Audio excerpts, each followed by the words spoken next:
And do you think what you just said there, do you think that perhaps some countries haven't fully understood yet how to do this? Even the ones that have said, yes, we need to get people staying at home, we need to lock down. But, for example, in India, people are locked down, but they can't get access to food. They're saying that we're going to starve to death. Some countries perhaps don't even understand how to do this properly, even though they're trying.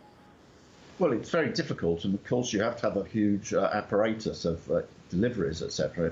India is a country in which I've visited several times, and the situation there must be absolutely nightmarish.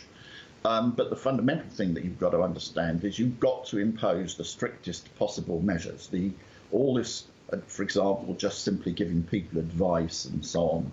I was on your programme earlier, I was seeing, for example, the United States, they're saying this is not a lockdown, this is a travel advisory. Well, I'm sorry, those measures won't deal with it.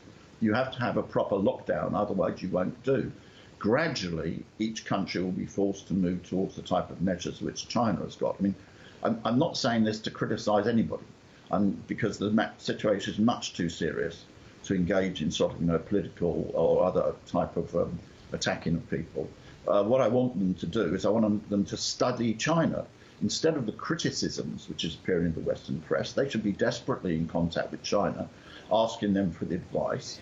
China's also by far the biggest manufacturing country in the world. It can help enormously with supplies of medical equipment. When we get to a point where things have dramatically improved, nobody knows, of course, when that will be. How do you think China is going to be perceived? Because, as you said, there's been a lot of criticism for the country because of a perceived lack of transparency at the start of the outbreak. But at the same time, they've been praised hugely from the likes of the World Health Organization.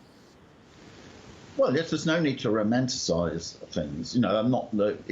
This was a virus which nobody had ever seen before, so therefore it was absolutely impossible that everything would be done right at the beginning, and it wasn't, and China doesn't claim it was.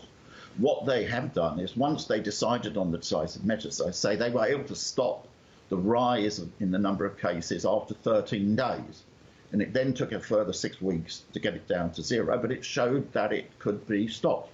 I think the situation is so serious that all this nonsense which is appearing about China and criticism will be just cut through, because this is going to be the most global cataclysmic event since World War II.